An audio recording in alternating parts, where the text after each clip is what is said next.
بسم اللہ الرحمن الرحیم۔ شروع کرتا ہوں اللہ کے نام سے جو بے انتہا مہربان نہایت رحم کرنے والے ہیں۔ القارعہ ما القارعہ وما ادراک ما القارعہ یوم یکون الناس کالفراش المبثوث وتكون الجبال كالعهن المنفوش فأما من ثقلت موازينه فهو في عيشة راضية وأما من خفت موازينه فأمه هاوية وما أدراك ما هي نار حامية۔ کھڑکھڑا دینے والی کیا ہے وہ کھڑکھڑا دینے والی؟ تمہیں نبی کیا معلوم کہ وہ کھڑکھڑانے والی کیا ہے؟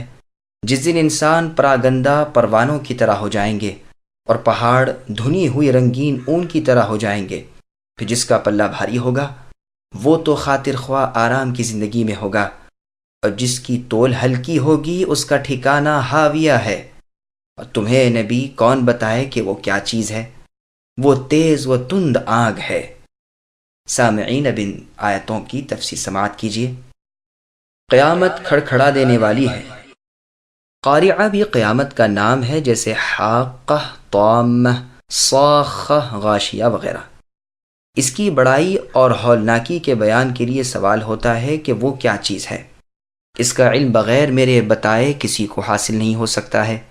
پھر خود اللہ تعالیٰ بتلاتے ہیں کہ اس دن لوگ منتشر اور پراگندہ، حیران و پریشان ادھر ادھر گھوم رہے ہوں گے جس طرح پروانے ہوتے ہیں، جیسے اور جگہ اللہ نے فرمایا کہ انہم جراد منتشر، گویا وہ ٹڈیاں ہیں پھیلی ہوئی۔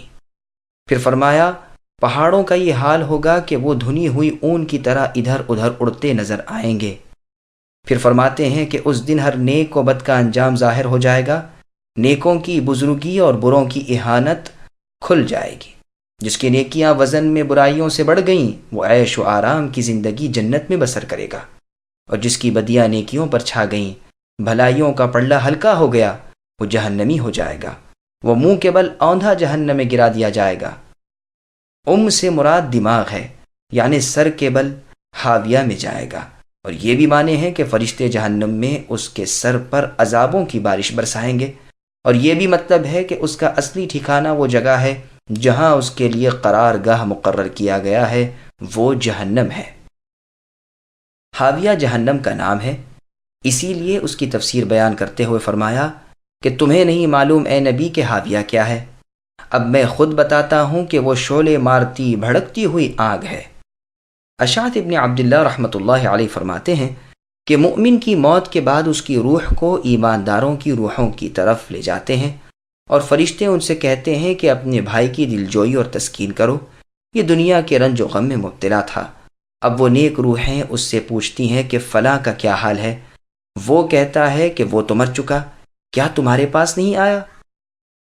تو یہ سمجھ لیتے ہیں اور کہتے ہیں کہ اسے وہ تو اپنی ماں ہاویہ میں پہنچا۔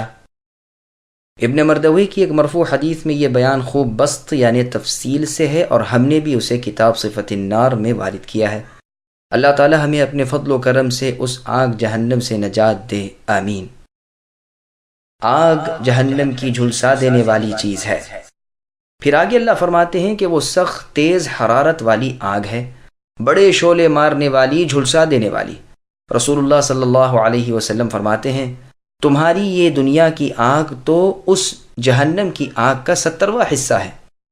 لوگوں نے کہا اے اللہ کے رسول، ہلاکت کو تو یہی دنیا کی آگ کافی ہے۔ آپ نے فرمایا ہاں، لیکن دوزخ کی آگ تو اس سے 69 حصے تیز ہے۔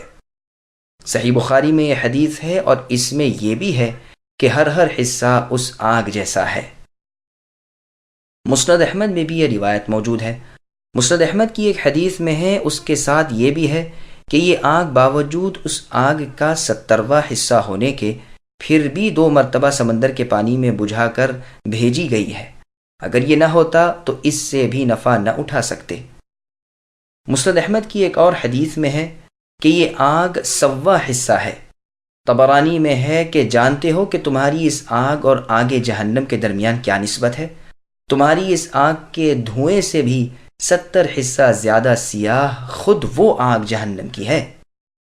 مسند احمد کی حدیث میں ہے کہ سب سے ہلکے عذاب والا جہنمی وہ ہے جس کے پیروں میں آگ کی 2 جوتیاں ہوں گی جن سے اس کا دماغ خود بدیاں لے رہا ہوگا۔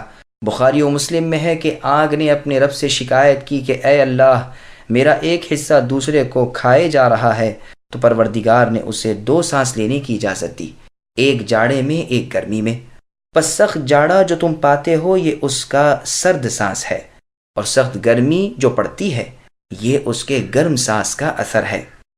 صحیح بخاری ہی کی ایک اور حدیث میں ہے کہ جب گرمی شدت کی پڑے تو نماز ٹھنڈی کر کے پڑھو، یعنی ظہر کی، کیونکہ گرمی کی سختی جہنم کے جوش کی وجہ سے ہے۔ سامعین، الحمدللہ سورۃ القارعہ کی تفسیر مکمل ہوئی۔